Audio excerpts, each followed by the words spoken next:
Hello guys, welcome to my mini vlog. हजुरहरूलाई मेरो mini भ्लगमा स्वागत छ। अनि हजुरहरूको के छ? मेरो चाहिँ सबै ठिक छ साथीहरू। अनि त्यसपछि आज म र नानी चाहिँ तरकारी लिन गएको थियौँ के अगाडि।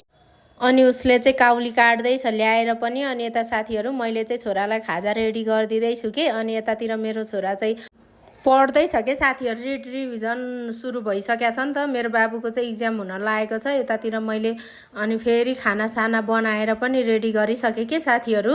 अनि यतातिर नानीले चाहिँ काउली उयो खाने भनेर अचार र काउलीको तरकारी खायो। अनि त्यसपछि म र बाबुले चाहिँ कर्कलो बनाएको थिएँ कि मैले। अनि हामीले त्यसरी खानासाना खाइसक्यौँ साथीहरू। अनि मेरो छोरा रेडी भएर स्कुल पनि गइसक्यो। अनि यतातिर हामी चाहिँ साथी र म चाहिँ तलतिर गएको थियौँ। अनि त्यसपछि एकदम गर्मी भयो नि त। अनि एकछिन शीतलमा बस्यौँ कि 5-10 मिनट जति। अनि कस्तो शीतल हावा चलिरहेको थियो। हामी चाहिँ गफ गर्दै बस्यौँ। अनि फेरि साथीहरू खाजा खाने बेला भइसकेको थियो नि त। अनि घरमा हामीले चाहिँ गजबको पिरो खाने भनेर आज लिएर आएँ। अनि त्यसपछि मैले यता चाउचाउ उयो गर्नलाई बोइल गर्नलाई पानी बसालिदिएँ। अनि पानी बसालेर हामी चाहिँ यतातिर यी 3जना गफ गरेर बसिरहेछौँ के। अनि यता चाउचाउ पनि बोइल भइरहेछ नि त साथीहरू। चाउचाउ बोइल हुन छोडिदिएर मैले यतातिर चाहिँ धनियाँ अनि गाजर अनि त्यसपछि प्याजहरू काट्न थालेँ कि। अनि त्यसपछि फेरि चाउचाउ बोइल भएर पनि रेडी भइसक्यो।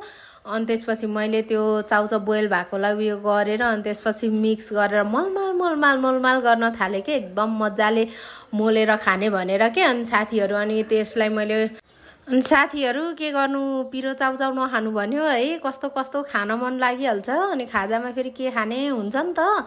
अनि त्यसपछि अनि कहिलेकाहीँ चाहिँ लिएर खायो। अनि त्यसपछि अब सधैँ चाहिँ हुँदैन, डेली नै चाहिँ कहिलेकाहीँ लिएर खाने गरेका छौँ हामीले पनि। अनि मैले चाउचाउ चाहिँ रेडी गरेर पनि यसरी कचौरामा राखेँ कि साथीहरू। अनि त्यसपछि हेर्नु न यतातिर साथीहरू खाना सुरु गर्दै हुनुहुन्छ। अनि यतातिर मैले पनि खाना थालेँ क्या साथीहरू। पिरो चाउचाउ चाहिँ साथीहरू मिठो मात्रै होइन, मिठो हुन्छ क्या। अनि त्यसपछि हामीले खाजासाजा खाइसकेर पनि यतातिर गफ गरेर बस्नु थाल्यौँ के 3जना।